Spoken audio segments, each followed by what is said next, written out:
What's up, human beings? My name is Damon Samuels, and this is where the discussion begins. In the next 3 to 5 minutes, I'll start the conversation around Ghettoized. And at the end of the video, this is where the real discussion begins with your comments. Well, hopefully, because as you can see, these things can't continue with me speaking by myself. It has to be where we're interacting. So hopefully, we can interact on this one. Now, ghettoized is derived from the term ghetto, and ghetto is a word that was first used, arguably, in Europe. Yeah, believe it or not. Um, Italy, Venice to be exact, where they use it derogatorily to describe the Jewish people that were living there at the time. And fast forward to today, and we could see where the term ghetto is used to describe a minority group that's isolated and is considered, again, at the bottom of the hierarchy. Now, there are two heavyweights here, minority and isolation. The term minority here, isn't just used to describe people who are less in number, because even when people are more in number, they still consider a certain kind of group, a certain kind of people, minorities. And that means that, yes, they consider you to be less, but less politically and less socioeconomically. So we have to open our eyes and pay attention to what's going on with these words.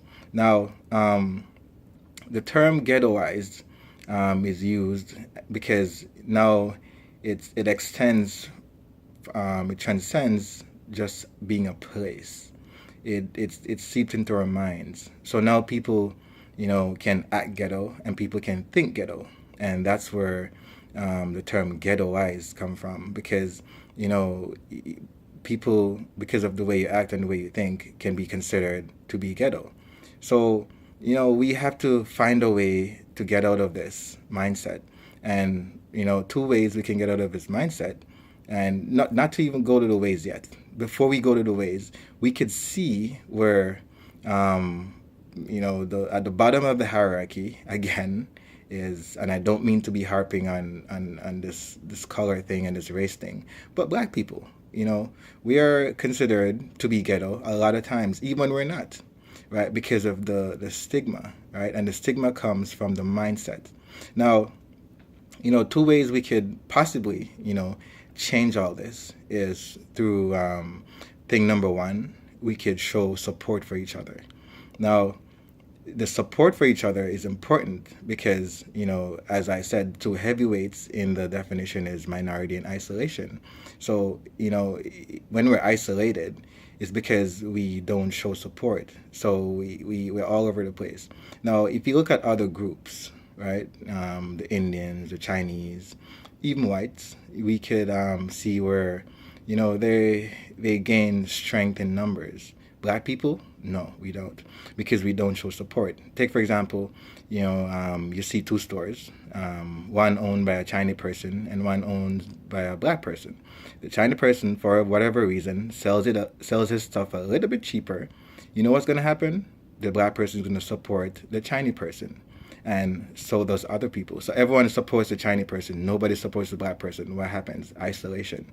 So we have to start thinking about the way we're doing things. Now, even check these videos that I'm doing, right? I bet you if I was punching a girl in the face or talking about some juicy gossip or trying to be funny, these videos would have been shared a long time ago, because, that's more interesting.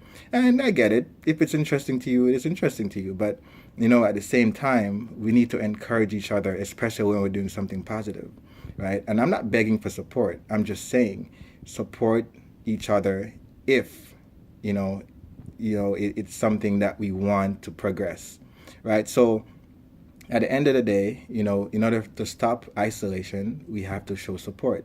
Now, the second thing that we could do is, parents, we have to support our kids when it comes to education. Now, when I say that, I don't mean just sending your kids to school, because that's all good, but you have to play an active role. Now, when your kids leave school, right, that's when the real education begins, because at school, they learn one thing, and if you do nothing at home but just put the homework to them, then what's going to happen is when they go back to school, they have to relearn again. So what you have to do is you have to continue the education at home, right? So we have to put our kids to task, and we have to, in order to do that, obviously we have to educate ourselves. Now, I'm not necessarily talking about us going to school because the time for us might have passed already. I'm talking about trying to read a book, try to Google something and help ourselves understand things a little bit better so we can help our kids, because our kids is really the future. And if we don't try to help them, then we're not going to get out of this mindset that I'm talking about, the ghettoize mindset.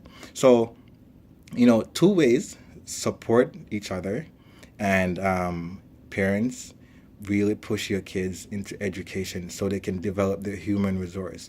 Now, again, like it if you do, share it if you agree or disagree, and then leave your comments, because that's when the real discussion begins. Because remember, we always act under the aspect of good, and we always believe under the aspect of true.